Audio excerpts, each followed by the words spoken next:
Hello guys, welcome back to my channel Life and Lessons. In this video, I'm going to tell you a very important thing. This is going to be very informative for all of the students out there who are planning to take up English honors. Now, English honors is a course which is accessible to all irrespective of the backgrounds a student belong to. Like what I'm trying to say is that students who study commerce in 11 and 12, they also sometimes end up taking English honors, or students who study science in their 11 and 12 also end up taking English honors at times. So for them, figuring out and navigating the ways how to study, how to approach, what are the things exactly they will be having in their first or second semesters, it becomes very difficult for them to figure out. Only going to tuitions and taking notes is not enough in English honors, because English is not a subject that you need to mug up and write. It's like or it is neither a subject that you need to mug up and write, nor a subject where you need to apply logical solutions or rational thinking. It's like a mixture of both. Like there are areas where you need to understand the concept, and there are areas where you need to mug up, and there are areas where you need to show your own creative writing. So it's dynamic, it's very, you know, it comprises of a lot of things. You need to be uh, you do not need to focus on a particular thing while studying English. It's not only the grammar, not only the summary. It's like it is comprising of all the things. You need to be very fluent with your language, with your writing, with your grammar, with your understanding the concepts of literature and all the literary terms and all of that. So I will give you a rough idea about how to approach. I mean, what exactly is there in English honors? Because if you don't know what is there in English honors and you end up taking English honors, you will face difficulties. There are students who previously did not know what used to be there. So, and when they entered college and started doing the course, they are facing great difficulties, because they say that what they expected is completely different from the reality. Like in real what they're studying, they did not expect this to study. They expected something else, but the course is offering you something else. So to avoid this misconception and misunderstanding, I will be sharing with you what are the points that you need to look into. So number one point is that grammar and all the things that we used to do in our 11 and 12, that is not there in English honors. Grammar is not there. It is like there is no grammar at all. The teachers are not going to teach you grammar. The teachers are not going to teach you prepositions, adverbs, or adjectives, what we used to do in school. So it's a complete change of things. Like, it's complete change. Grammar is not there. What is there? History of English literature is there.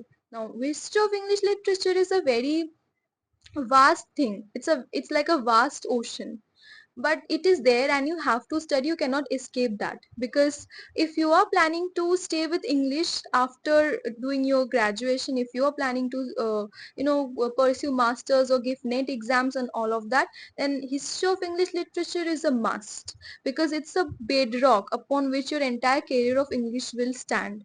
So you cannot avoid it at all. I am facing a lot of problem studying history of English literature, and I do not want you to face the same. So I'm just trying to say you certain things that you should keep in mind. Like when I entered college and I saw that history of English literature is there, I had an idea that yes, it will be there, but I didn't know that like such a vast thing I will have to learn. So I got confused, I got lost, and still now I'm struggling with it. So it's that you cannot entirely avoid history of English literature. You cannot entirely learn everything that is there. It's impossible for us to learn every work of every writer and their dates and the description of the works. It's impossible. So what is possible is that you make a boundary, like based on the notes that is given by your college professors or your tuition teachers and your own understanding. You make a boundary about how much to study, which are the authors that you think are important, which are the writers, which are the works that you think important. So study that and appear in the exams. So it's a vast thing, but from there the irony is that only one question comes from history of English literature, as it came in first semester examinations. It comprised of 15 marks. You can easily see the format that is available in Google. You can search the pattern of Calcutta University question paper, and you can see only one question from history of English literature comes. Okay, and but you need to study the whole from Elizabethan period to the postmodern period. So many writers are there. So you need to you need to study very strategically. You cannot entirely learn everything. I mean, you need to balance your hard work with your smart work. So this is the number one point, that you must be very, very conscious about studying history of English literature. Now the second point is that there are, in the first semester there were certain poems of different writers from different ages, and in the second semester we are having the prose. So in poetry, only understanding the summary will not do. Only reading the poems and just writing it as a story, the overview, it's not going to work like that, because you need to focus on the intricate meanings. You need to focus on the complex themes that are there. Critically appreciate that piece of literature. I think you're getting what I'm trying to say. Like, it's a very, for that you need to understand, you need to feel that poem, feel that literature from your own perspective, and you need to understand it by yourself. You need to understand the author's perspective. Only learning notes will not do. Learn the notes as a guide, as a basic structure, but form the answer based on your own thoughts, based on what you have understood, because that is going to fetch you marks. So this is, I want to say that please be very clear about this thing. And stories and poems, as you wished that will be there in English honors, you thought that we, all of us have thought that we need to study poems and prose, but it is not actually, like, it only 40% of the syllabus is comprising of the stories and poems in the second semester, in the first two semesters. But the majority portion is comprising of history of English literature. And it is very boring, I'm saying, but we can't help, we have to do, right? So please be clear about this thing. And the next thing is that there is an ACC paper, as I told you, which is the skill enhancement course. And in that paper, your writing abilities will be tested. Like, you will be given a paper of 75 marks. You can see the format as well.